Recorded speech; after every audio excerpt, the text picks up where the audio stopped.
Heritage স্থাপত্য ও ঐতিহাসিক স্থান ভ্রমণে আমি নিয়মিতই ছুটে চলি। তবে ব্যক্তিগত প্রয়োজনে এবার কিছুটা বিরতিতে ছিলাম। সেটি কাটিয়ে সম্প্রতি গিয়েছিলাম ঢাকার সাভারে আমিনবাজারে। গাবতলী আমিনবাজার নতুন সেতু পার করে ডান দিকে গ্রামীণ সড়কে এসেছি আজ দেওয়ানবাড়ি ও ঐতিহাসিক মসজিদটি দেখার জন্য। 1800 শতকের শেষ দিকে বর্তমান ভারত থেকে আগত আলী হাজি নামক একজন চামড়া ব্যবসায়ী প্রাচীন এই মসজিদটি প্রতিষ্ঠা করেছিলেন। তিনি এলাকার মধ্যে প্রথম হজ করেন বলে বাড়ির নাম হয়ে যায় হাজিবাড়ি।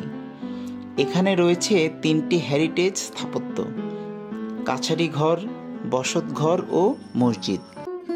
মাটির পথ ধরে হেঁটে গিয়ে শুরুতেই যে প্রবেশ ফটক চোখে পড়ে তা মূলত পুকুর ঘাটের দেয়াল ছিল, বর্তমানে যা বাড়ির দেয়াল বলে প্রতীয়মান হয়।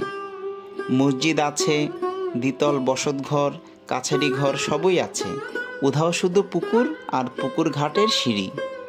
পুকুরটি কালের বিবর্তনে এখন ডোবায় পরিণত হয়েছে। প্রবেশের ডান দিকে কাছারি ঘরটির অবস্থান। বর্তমানে এটি পরিত্যক্ত, তবে চূড়ার কারুকাজগুলো এখনও টিকে থেকে জানান দিচ্ছে ইতিহাস ও ভবন মালিকের শৌখিনতাকে। দেওয়ানবাড়ির নামটি এখন বাড়ি ছাপিয়ে এলাকার নাম হয়ে গেছে। স্থানীয় কারো কারো মতে দেওয়ানবাড়ির বয়স 150 বছরেরও উপরে। ব্রিটিশ আমলে জমিদারের খাজনা আদায়ে নিযুক্ত দেওয়ানদের দেওয়ানখানা বা কাছারিঘর থাকত। দেওয়ানবাড়ির পূর্ব প্রান্তে দাঁড়িয়ে থাকা পশ্চিমমুখী এই কাছারিঘর এলাকাবাসীর কাছে এখনও দপ্তরখানা হিসেবে পরিচিত।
সর্বমাঝের এই ভবনটি বর্তমানে বসতবাড়ি হিসেবে ব্যবহার করা হচ্ছে।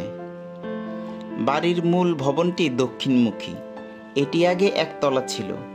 জনাব আলীর নাতি কাদের ব্যাপারী পাকিস্তান আমলে ভবনটি দোতলা করেন। ভবনের একদিকের সবুজ শ্যামল পরিবেশ মনে প্রশান্তি আনে, কিন্তু মলিন হয়ে পড়া ভবন দুটো কেবল বাড়িটির বয়সের সাক্ষী হয়েই দাঁড়িয়ে আছে।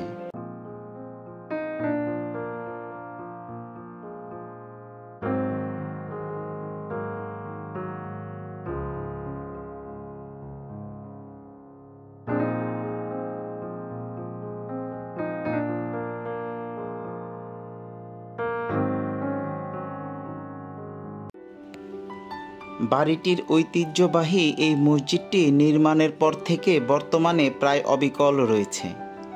3 গম্বুজ বিশিষ্ট এই মসজিদ স্থানীয়ভাবে চিনি টিকরির মসজিদ নামেও পরিচিত। অসাধারণ কারুকার্যমণ্ডিত এক স্থাপত্য।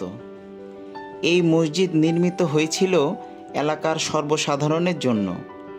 মসজিদটির দৈর্ঘ্য 35 ফুট, প্রস্থ 33 ফুট ও উচ্চতায় 40 ফুট, যেখানে 35 থেকে 40 জন একসাথে নামাজ আদায় করতে পারেন। মসজিদের উত্তর পাশে রয়েছে পারিবারিক কবরস্থান। শোনা যায় এই মসজিদ নির্মাণে ভারতের আগ্রা থেকে নির্মাণ সামগ্রী আনা হয়েছিল। পূর্বে নির্মাণ ফলক থাকলেও এখন আর সেটি নেই। 3 গম্বুজের কারুকার্যময় মসজিদটি এখনও ঝকঝকে চকচকে, যা হেরিটেজ প্রেমীদের নজর কাড়ে। দেওয়ানবাড়ির ভবন ও মসজিদ রাজুকের পুরাকীর্তির তালিকায় থাকলেও সেখানে এই সংক্রান্ত কোনো সাইনবোর্ড টানানো হয়নি। পুরো বাড়িটি যে সংরক্ষিত একটি ঐতিহ্য, সেই বিষয়েও এলাকাবাসী উদাসীন।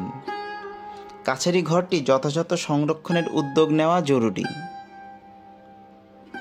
বর্তমানে উত্তরাধিকার সূত্রে যারা এখানে বসবাসরত, ওনাদেরও সচেতনতা জরুরি। আমাদের মতো হেরিটেজ প্রেমীদের নিয়মিত পরিদর্শনে হয়তোবা ওনারা তাদের বাড়ির ঐতিহাসিক গুরুত্ব অনুধাবন করবেন এবং এই হেরিটেজ সংরক্ষণে উদ্যোগী হবেন।